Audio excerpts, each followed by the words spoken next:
Welcome to channel. Today, we explore story filled with unexpected twists. Please, subscribe and like to stay updated. Let's begin. Derek and I initially met in the student lounge at university. I'd seen him previously and assumed he was the strong, quiet kind. When he was around other students, he never dominated the discussion. His engagement was mostly confined to answering inquiries. He paid attention to others, seeming courteous and caring, an excellent listener. When he sat alone, he seemed deep in concentration, always somber and sorrowful. He altered his look and attitude whenever someone joined him. He was a riddle that I wanted to unravel. When the tables were packed, I asked if I might join him. He said it would be an honor for me and pretended it was genuine. When I talked to him, his joy appeared to return. He grinned, and I managed to make him laugh with a few of my jokes. We were in continual communication until he said he had to go to class. I told him I appreciated conversing with him. Me too, he said. He was very sweet. 2 days later, he was in the same spot, and I inquired if there was room for me next to him. Yes, I saved it at the cost of my life. We resumed our conversation, and he laughed more easily than before. I enjoyed watching him grin. I knew I was falling in love with him fast. After many interactions, I worried whether he would ever ask me out. I took the initiative on my own. Derek, I just got a couple of Billy Joel concert tickets from a friend. Do you want to go? Don't you have someone who could take you? It seemed like he was looking for an excuse not to accompany me. Hey, if you don't want to go, it's okay. No, I apologize. I am simply astonished that a nice lady like you does not have a partner. I did not insult you. I got closer to him. Am okay? Am I? Tell me, how excellent am I? You are gorgeous, intelligent, and quite clever. This is my favorite thing about you. Damn, I had hoped for this. He reddened. He genuinely flushed. Laura, you're pushing me beyond of my comfort zone. Yes, I think you're lovely, but I don't want our relationship to be just on appearances. I want to know you better, but not in the biblical sense. And now I want to go to the concert with you. We went to a concert. I had a terrific time, and he appeared to like it as well. We headed back to my dormitory. He embraced me. No kisses, not even on the cheeks. My perception of my beauty deteriorated. After many weeks of regular encounters, I grew concerned again. Derek, don't you like me? Of course, I really like you. Then why don't you ask me out on a date? I would like to, but are we going down a path that could end up with us getting married? There's no reason to go down this path if we have no chance of getting married. I need 2 things before I seriously start dating a girl. I need to meet her parents, who need to approve of me dating her, and she needs to know that I don't want to have children. Think about what I just said. If you agree, set a day and time to meet with your parents. Please understand that even if I was astonished. Most of my previous partners refused to meet my parents. The no children remark was not particularly uncommon and maybe changed later. I didn't have really strong thoughts about having children. Derek really changed my attitude about males. When I phoned my parents, they were taken aback by how serious our relationship was if he wanted to meet with them. My father inquired whether I was pregnant. My mother was prepared to arrange the wedding. I told them to behave themselves and not wreck anything. We visited with my parents one evening. Derek began the call with some light talk before getting down to business. Mr. and Mrs. Barrett, I appreciate your willingness to meet with me before Laura and I start dating. I ask for this because I don't date casually. I view dating as steps toward marriage. If and only if everything goes well, will everything be okay for Laura and me? I don't know yet, but I'd like to find out. My other problem is that I don't plan to have children with my wife. I hope you understand that my reasons for this are too personal for me to reveal. After a lengthy gap, my father said, even though Laura is an adult and doesn't need our permission, I appreciate you talking to us first. I don't see any problem in giving our blessing for you two to date. I can't speak for my wife. Derek, I want Laura to choose who she dates based solely on her own feelings. Of course, I want grandchildren, but having a happy daughter is more important. For today, you have my blessing. Derek and I thanked them and departed. I embraced him warmly before we left the porch. He grinned. I absolutely loved his grin. That night, we started dating. Derek said and did the right things on our dates. We got increasingly personal by kissing and caressing one another, but we never had more. We dated exclusively for 3 years, and I believed we had achieved a decent plateau, but I was wondering whether we were stuck or if we were going anyplace. Derek, I love you. If you love me, tell me where you think we're headed as a couple. Laura, I love you very much. I think it's time we discussed marriage. I hope this doesn't scare you as much as it does me. Scare me? Derek, sometimes you seem completely clueless. If you ask, he'll answer yes. Well then, I'm asking. Laura Thompson, will you marry me? Wait a minute. Let me think about this. Okay. Yes. We married after graduating from college. The wedding was kept simple to save money. Within a few months, we had both secured solid employment. Derek performed an excellent job around the home and was eager to share domestic responsibilities. He often questioned if he was doing enough to assist. I was often complimented on my cooking, cleaning, and laundry skills, as well as my ability to satisfy him in bed. My female coworkers were really envious. Our family life was full of energy, with emphasis on communication, caring, love, closeness, and laughing. To conserve money, we seldom ate out and preferred to remain at home to play board or card games rather to go to the movies or concerts. An old DVD movie, popcorn, and cuddling were all part of the Friday night ritual. The only thing that shocked me about Derek was that he turned out to be an expert teaser and jokester. This was supposed to be my strength, and I was not going to give up. It seemed as if April 2nd visited our home at least once a month. I still grinned simply thinking about those days and the pranks we pulled on one another. Almost 3 years after the wedding, a severe occurrence happened. I was terrified I'd lose my spouse as a result of this. I fell pregnant despite taking my tablets on a regular basis. 4 home pregnancy tests and 2 at the doctor's office came back positive. I was terrified to tell him. I did not want to lose him. I kept it together until he noticed my morning sickness and inquired what was wrong. The dam cracked and I blurted out, "I'm pregnant. I'm really sorry." I wept some heavy tears. Derek maintained his grim demeanor. After a moment, he said, "Let's talk about this after you calm down." I waited a few moments to cool down before he asked, "What would you really like, Laura?" "I want to have a child. But if you want, I will keep my promise to you to live without children. I will agree to give the child up for adoption, but I will not have an abortion. You can decide for us whether to keep the child or give them up for adoption." "I hope we keep it, Laura. I don't believe in killing babies either." "I was very touched when you said you wanted to keep it. This tells me a lot about your love and our marriage. I truly believe in supporting you the same way you support me. For me to be happy in our marriage, you must be happy. I agree that you keep the child. I promise to be the best father I can be. You will never hear a word of regret from me." I raced up and flung myself into his arms, crying with excitement. Sophie was born, and she was stunning. Derek maintained his promise, and I couldn't have imagined a greater parent for the kid. He shocked me again when she was only 6 months old. "I don't think it's good for a child to be the only one. How about giving her a sibling in 3 years or so? You can stay home and be a mother for a while. They'll have a vasectomy after the birth of our second child." I was astonished. All I could muster was a faint okay. Hannah was born nearly precisely 3 years after Sophie. I took a couple years off from work before returning to my previous position. I never had any issues with Derek's attitude toward his parents. That's not to say I didn't think he had some issues.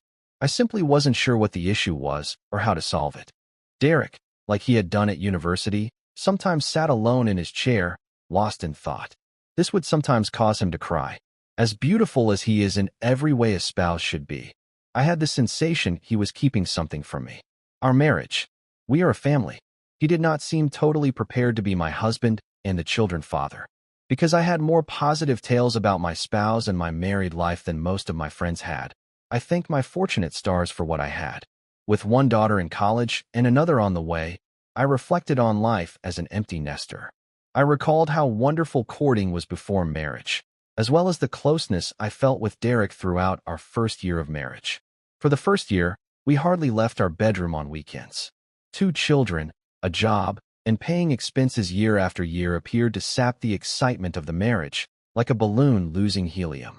I absolutely missed the good old days when we were just the 2 of us. We had so much fun. I strove to find a new purpose in life. There was a void in my life that children filled. How might I fill this gap now? I pondered having an affair because of the propositions I got from several really attractive guys. Men still approach me despite my age. Some people believe that my marriage strengthened rather than diminished my abilities. There were a few occasions when the right guy and the perfect circumstances appeared to ensure me that my husband would not find out if I strayed. But I've never done anything more than flirt. We often teased one another about having an office wife and an office husband. I spent a lot of time monitoring Derek, which I do not believe he was aware of. I've seen Derek looking into space with a melancholy expression on his face before. I inquired if anything was upsetting him, and he said, "Nothing." I realized it wasn't just nothing. I believed he had a tragic background that he was unwilling to discuss. What could I do? One day, it occurred to me. Laughter was what I missed the most compared to before. Derek tried everything to make me laugh, and vice versa. I let out a snorting chuckle. When I breathed and laughed, I sounded like a pig. This, in turn, resulted in further laughing, and so on, until we were both in tears of laughter. We performed pranks on each other for years, till the kids grew up, just to have fun. This practice seems to be fading away. We may have believed that we should offer a more mature example for our children.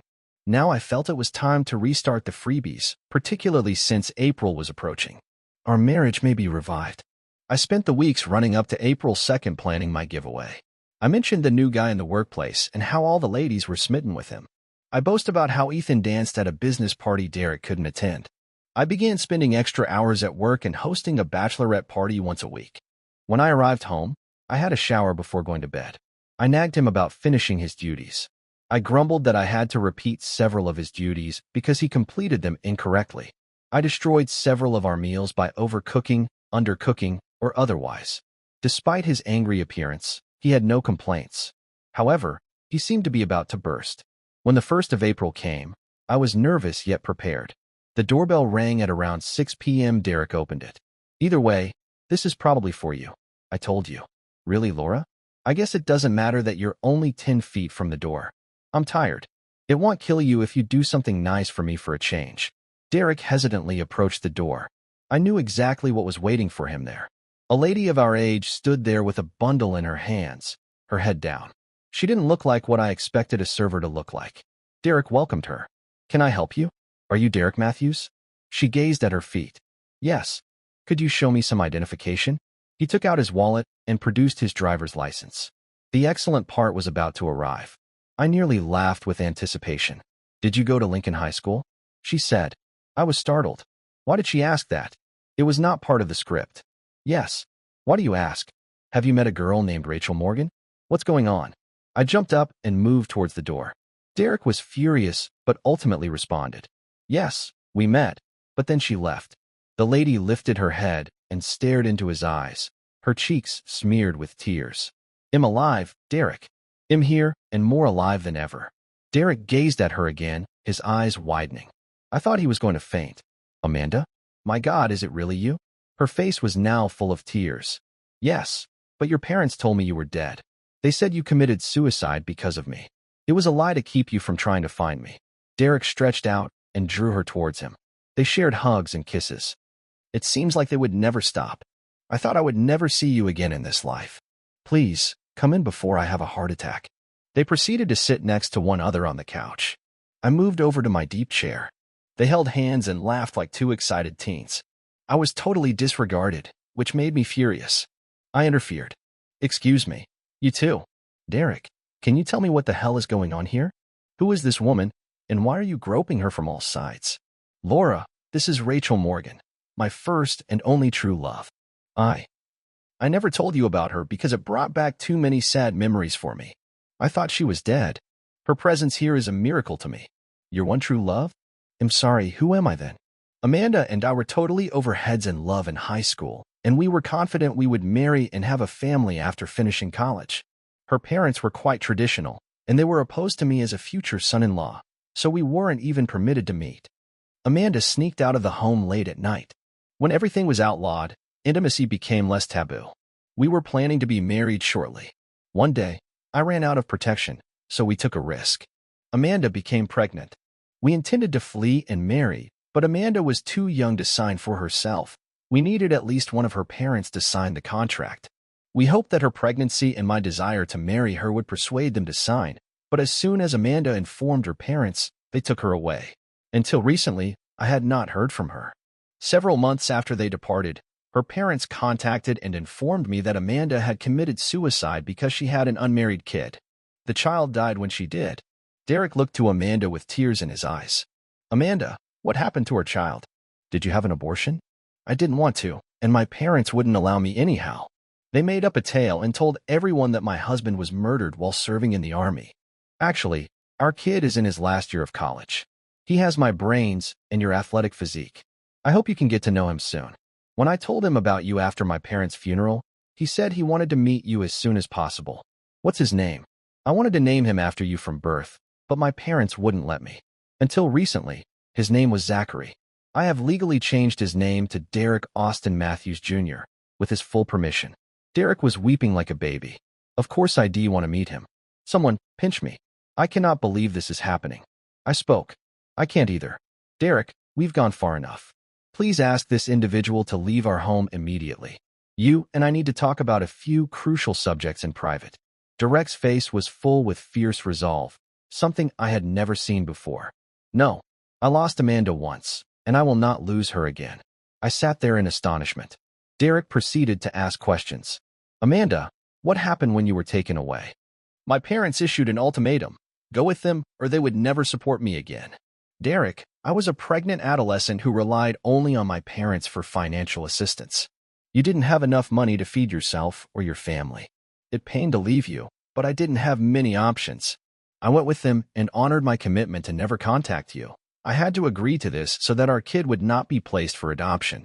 I lived in hell for 21 years. If I hadn't had our kid, I'd probably have committed suicide. I've considered many times how I might reach you without their knowledge. They threatened to take Zachary away from me, saying I'd never see him or them again. They were watching me like hawks. I didn't have a cell phone, and I didn't have any money. I never dated anybody until they were with me. It was bizarre. They even brought me to a person with a lie detector and questioned whether I had attempted to contact you. Everything changed overnight when my parents died in a car accident 6 months ago. Suddenly, I had the hope of seeing you again, which I had suppressed for so long. Derek, it has taken me many months to discover you. I nearly quit up when I found out you were married. I didn't want to wreck a beautiful marriage, so I examined you and your house to see whether you were happily married. I'm not embarrassed to say that I had hoped this was not the case. Then today, a young lady approached my vehicle and asked if I knew where Derek Matthews lived. I pointed to your home. She said, "Damn it, I hate serving people." She informed me that your wife had filed for divorce. I saw this as a sign from God. I bribed her into letting me do it. I suggested that if your wife was divorcing you, I might have a chance to live with you again. Was someone going to serve me? Derek inquired. She gave him the gift. Oh yes, Derek, you've been served. He grabbed the box and started opening it. I yelled, "Please don't open it." It was an April Fool's joke. Just ignore it. He reread the paper. I could see the rage on his face. Even if Amanda hadn't shown up, receiving this divorce petition would have broken my heart. Laura, how could you be so mean? I suppose I should thank you. Now, I have absolutely no guilt for Amanda and me. He turned to face Amanda and grasped her hands in his. Please tell me you are not married. Certainly not. I was never interested in another guy. Derek, are you sad because I got married? You believed ID died. You did what you needed to do to survive. I can't hold this against you.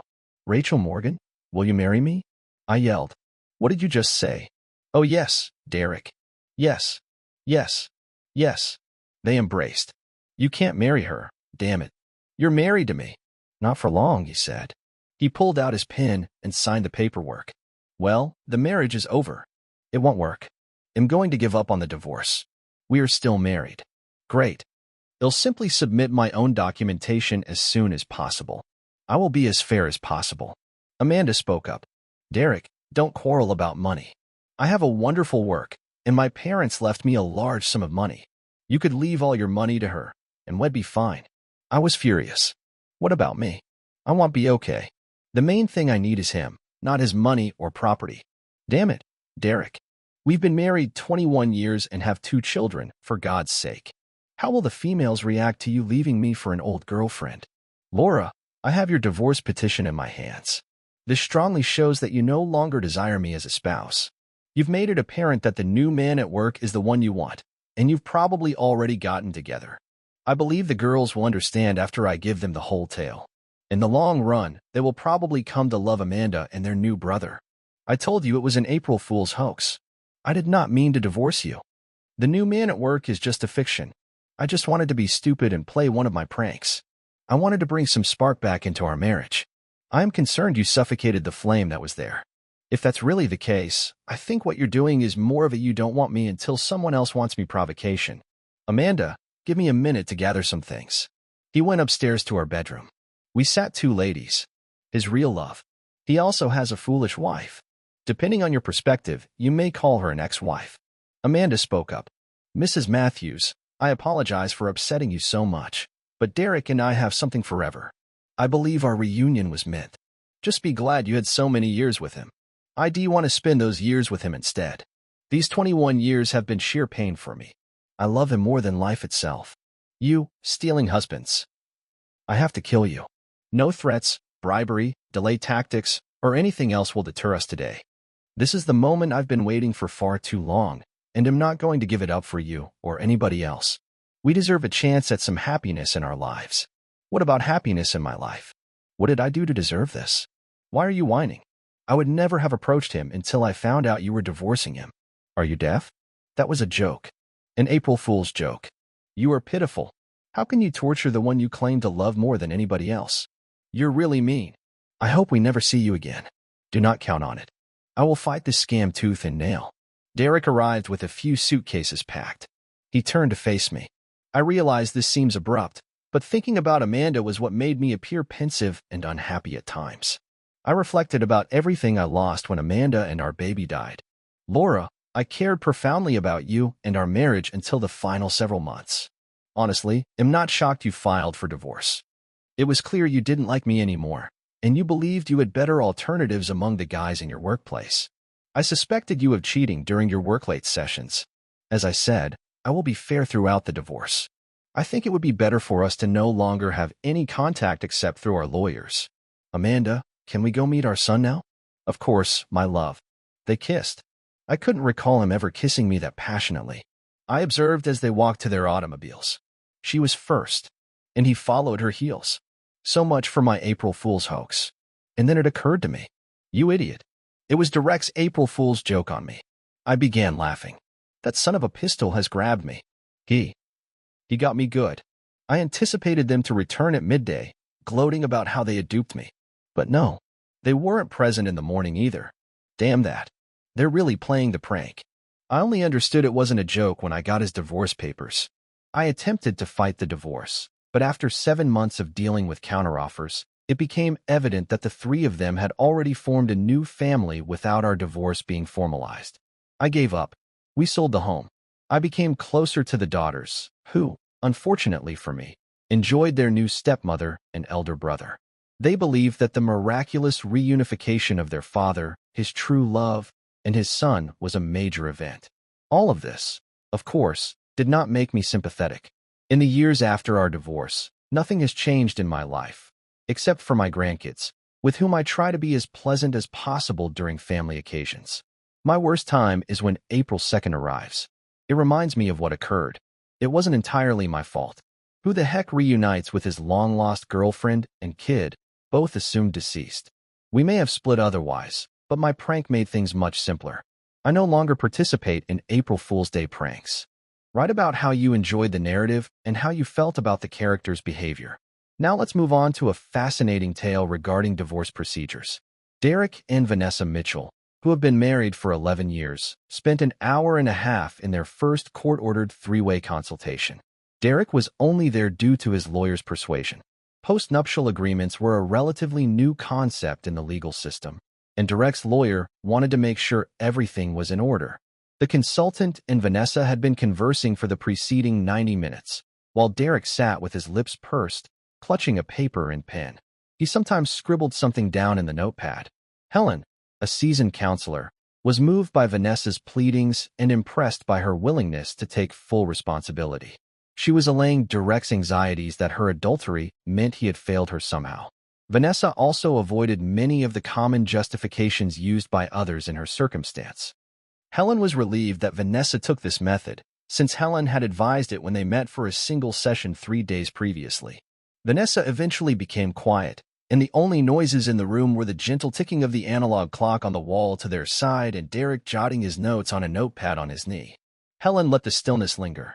Experience had taught her that most individuals like to fill in the blanks in awkward circumstances. 1 minute has gone. Then two. Helen stared at Vanessa, who had her mouth open as if to say something. Helen shook her head slightly, and Vanessa followed the slightest cue by shutting her lips. Helen chose to give Derek one more minute. If Derek remained mute, Helen would recommend that he really consider what his truly regretful wife was going through and educate himself on general statistics. Far from the adage once a cheater, always a cheater, people who were found cheating and saw the devastation it brought to others they cared about often became very devoted. She waited. Derek stirred. A faint grin appeared on his face. Okay, Helen thought, raising the corners of her lips into a half-smile. Rather than forcing the damaged person to pay, she frequently preferred to persuade them to do so willingly. Good job, Vanessa. They'll give you 9 out of 10, Helen replied. Helen's grin vanished. She felt humiliated. Vanessa's expression indicated that she was also humiliated. Helen was the first to realize what had happened.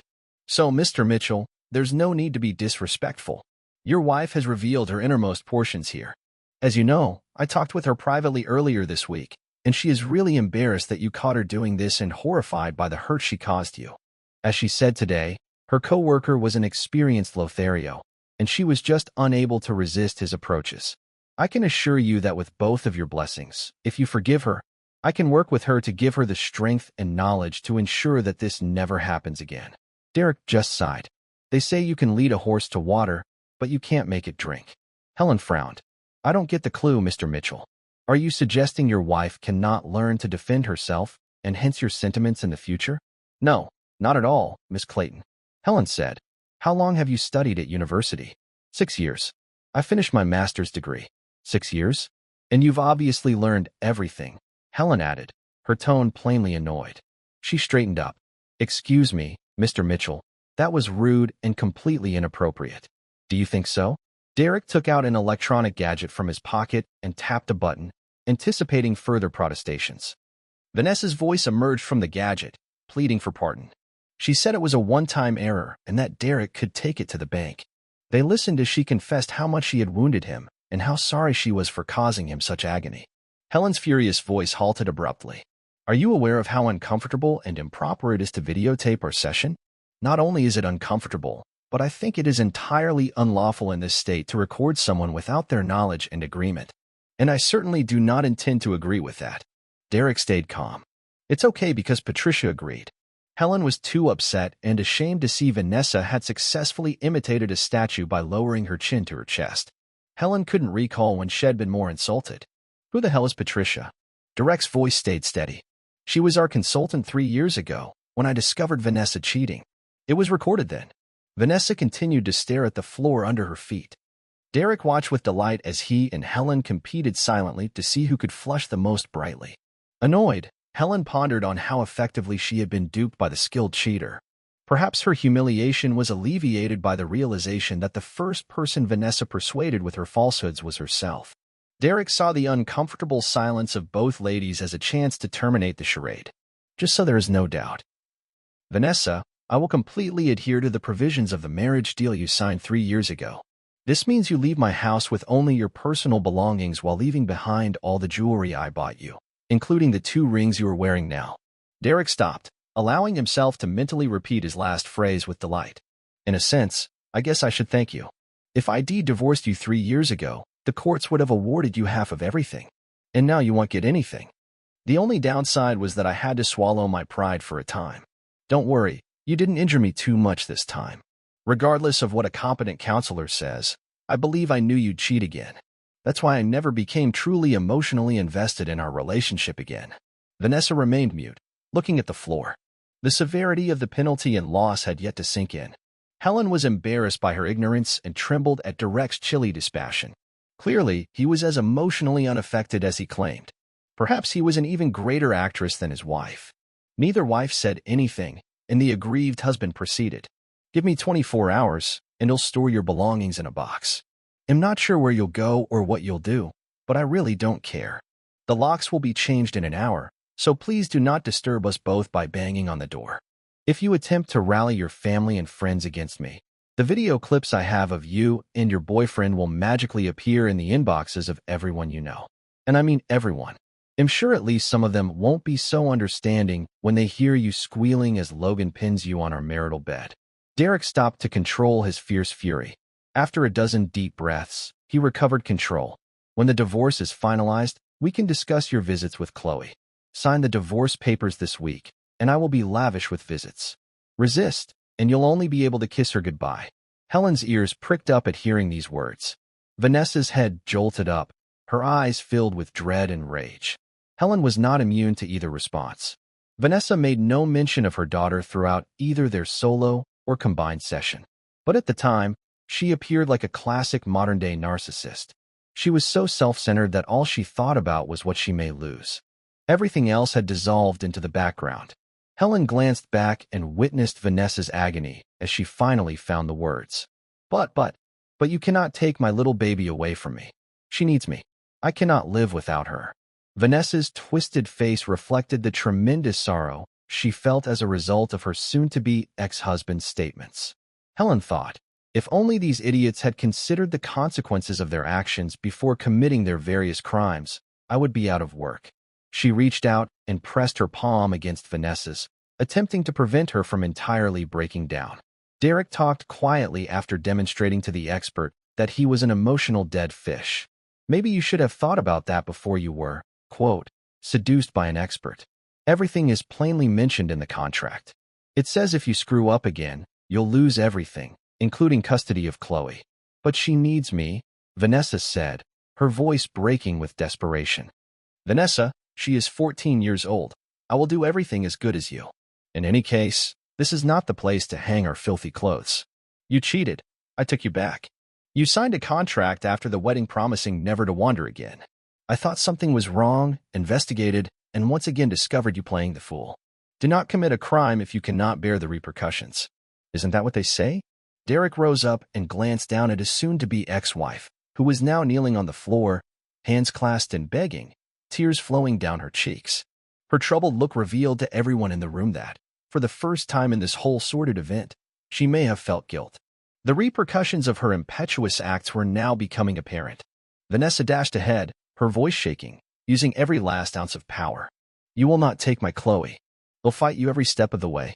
The consultant stood paralyzed, seeing Derek's smile. Please, do it. My lawyer advised me that this was a binding agreement, and it would give me a reason to share my short flicks. Try to show yourself in public after they come out. Vanessa's face paled more, and her lips trembled. Derek turned and walked out of the room without saying anything further. Helen watched him depart before returning her attention to Vanessa, who had dissolved into tears. Inside, she knew she needed to get started right now if she wanted to avoid a total mental breakdown, particularly if Derek's contract was maintained. Having your daughter removed from you must be every mother's worst fear. She leaned forward and offered soft words of consolation to the grieving lady. Derek remained in his vehicle until the excitement subsided and his breathing returned to normal.